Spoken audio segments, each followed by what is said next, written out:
SMS এর জন্য কিভাবে রেজিস্ট্রেশন করবেন ভার্সন 4 এ। তো বর্তমান সময়ে সবচেয়ে গুরুত্বপূর্ণ একটা বিষয় হলো এসএমএস পাঠানো এবং মার্কেটিং। আপনাদের স্টুডেন্টকে এসএমএস পাঠানোর জন্য নির্দিষ্ট একটা রেজিস্ট্রেশন আপনার প্রতিষ্ঠানের নামে করতে হবে। সেটা কিভাবে করবেন, সেটার নিয়ম কি, সেটা কোথায় যেয়ে অ্যাড করতে হয়, তো আজকের এই ভিডিওতে আমি আজকে আপনাদের দেখাবো। এখানে একটা এপিআই ড্যাশবোর্ড আছে। এই এপিআই ড্যাশবোর্ডটা আপনারা যখন সফটওয়্যার নিয়েছেন ভার্সন 4 বা ভার্সন 3 নিয়ে থাকেন, যদি আপনার এপিআই ড্যাশবোর্ড থাকে তাহলে আপনারা এখানে এপিআই ড্যাশবোর্ডে ক্লিক করবেন। দেখুন এখানে এপিআই ড্যাশবোর্ডটা এই জায়গায় পাওয়া যায়, এই জায়গায়। এখান থেকে সর্বপ্রথম আপনাকে এই এপিআই ড্যাশবোর্ডে এসে দেখতে হবে যে আসলে কোনো এপিআই আপনার সেট করা আছে কিনা। যেহেতু আপনার কোনো এপিআই সেট করা নাই, তাহলে আপনাকে এপিআই রেজিস্ট্রেশন করতে হবে এবং সেটা ফ্রিতে। রেজিস্ট্রেশন ফ্রি করার জন্য আপনাকে কিছু নিয়ম বা স্টেপ ফলো করতে হবে। তো এই স্টেপগুলো করার জন্য আপনাকে সর্বপ্রথম দেখুন এখানে ওয়েলকাম এপিআই পোর্টাল, এই জায়গাটাতে ক্লিক করতে হবে। এই জায়গাটাতে আপনি কম্পিউটারে কাজ করবেন, সবসময় কম্পিউটারে কাজ করবেন। মোবাইলে এগুলো অনেক সময় ভুল ভ্রান্তি হয়ে থাকে, পরবর্তীতে আমাদের সাথে কন্ট্যাক্ট করেন যে মিস হয়েছে অনেক তথ্য। তো আমি আশা করি এটুকু কাজ আপনারা কম্পিউটারে করে নেবেন। তো এখানে যদি আমি ওয়েলকাম টু এপিআই পোর্টালে ক্লিক করি, তাহলে আমার একটি আলাদা একটা এপিআই ড্যাশবোর্ডের রেজিস্ট্রেশন করার জন্য নিয়ে যাচ্ছে।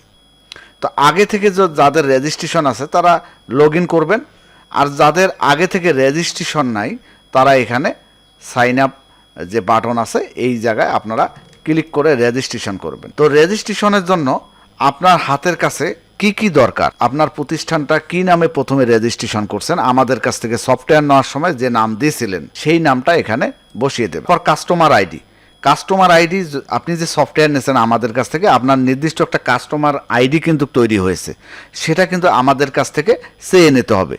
এই কাস্টমার আইডি আপনাকে বসাতে হবে। তারপর আপনি মোবাইল নাম্বারটা দেবেন, যে নাম্বারটা সর্বপ্রথম সফটওয়্যার নেওয়ার সময় দিয়েছিলেন সেই নাম্বারটা এখানে দেবেন। তারপর ইমেল অ্যাড্রেসটি, যে ইমেল অ্যাড্রেসটি আপনি সফটওয়্যার নেওয়ার সময় দিয়েছিলেন সেটি দেবেন, এবং এখানে পাসওয়ার্ডটা দেবেন আপনার ইচ্ছা মতো।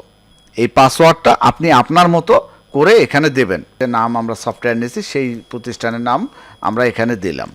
তো এই প্রতিষ্ঠানের আইডি হচ্ছে 45, আমরা 45 দিলাম, 45 দিলাম, বাংলায় দিলাম। আপনি ইংলিশেও দিতে পারেন, বাংলাও দিতে পারেন।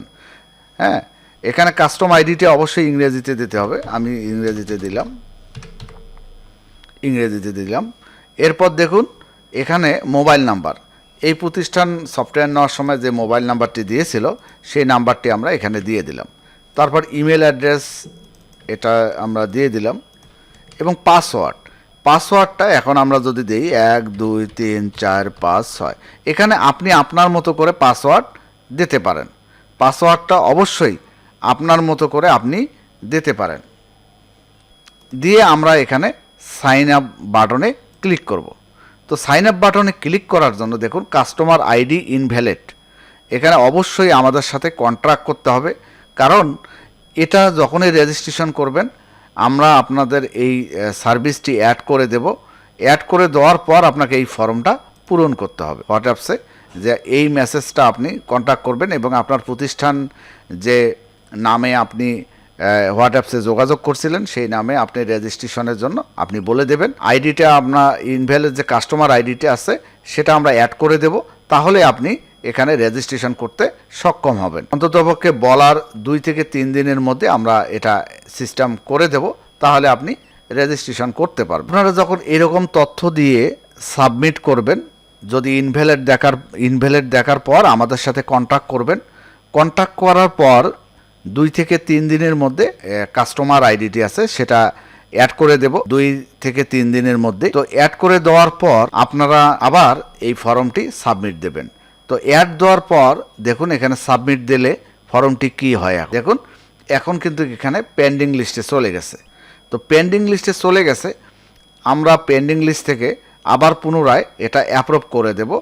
অন্ততপক্ষে 1 দিন সময় আমাদেরকে দিতে হবে, 1 দিনের মধ্যেই এটা অ্যাপ্রুভ হয়ে যাবে। ওদের সাথে কন্ট্যাক্ট করার পর 1 দিন পর আপনারা যখন এটি লগ ইন করবেন, আপনারা লগ ইন করার সাথে সাথে দেখুন এখানে লগ ইন করলে এটা লগ ইন প্যানেলে নিয়ে আসবে। তো আমরা যে ইমেল অ্যাড্রেসটি দিয়েছিলাম সেই ইমেল অ্যাড্রেসটি আপনারা আবারও দিয়ে দেবেন এখানে, এবং পাসওয়ার্ড দিয়েছিলাম 1 2 3 4 5 6। এখন যদি আমি এটি লগ ইন করি, দেখুন আমাদের লগ ইনের জন্য সুন্দর একটি ড্যাশবোর্ড নিয়ে এসেছে। তো আমরা এখন এটি রিসার্চ করব কিভাবে। টাকা রিসার্চ করলে আমাদের এসএমএস যাবে। তো আমাদের এখানে দেখুন অ্যাড ব্যালেন্স, আমরা কি করব, এই ব্যালেন্স অ্যাড করব। তো আমরা এখান থেকে রিসার্চ করব। এখানে রিসার্চে আপনারা, আমি যদি এখানে 50 টাকা দেই, 50 টাকা দিলাম, দিয়ে আমি এখানে রিসার্চ করব। তো সর্বনিম্ন 50 টাকা দিতে হবে, এখানে 50 টাকা দিলাম।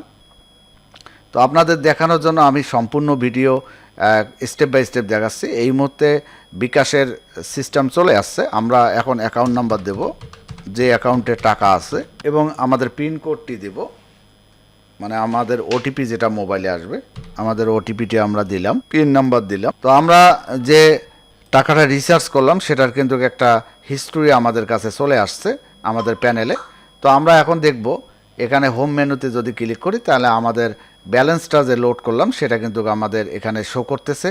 এখন আমরা এখানে একটা এপিআই জেনারেট হয়ে গেছে, আমরা এপিআইটাতে ক্লিক করব। দেখুন এখানে এই যে এপিআইটা আছে, এই এপিআইটা এখন আমরা কপি করব। কপি করে আমাদের যে এই এপিআই কি আছে সেখানে আমরা এটা বসিয়ে দেব।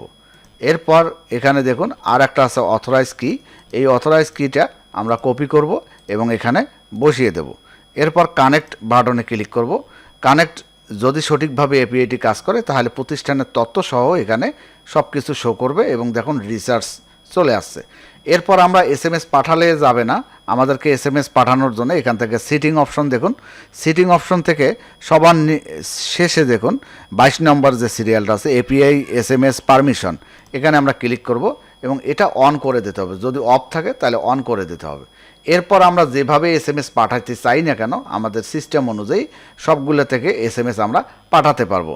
তো এই ছিল আজকের টিউটোরিয়াল। এবং এখানে একটা বিষয়, আর একটা বিষয় বলে নেই, যাদের এসএমএস পাঠানোর পেমেন্ট হিস্টোরিটা এখান থেকে দেখতে পারবেন যে কত টাকা রিচার্জ করছেন, তারপরে এখানে এসএমএস হিস্টোরি দেখতে পারবেন, হ্যাঁ সব কিছু এখান থেকে দেখতে পারবেন। আর যখনই আপনি রিসার্চ করবেন তখনই অবশ্যই আপনাকে লগ ইন করলে এখানে যে পাসওয়ার্ড, ইউজার আইডি, আপনি যখনই লগ ইন করবেন মোবাইল ইমেল অ্যাড্রেস এবং পাসওয়ার্ড দিয়ে লগ ইন করবেন।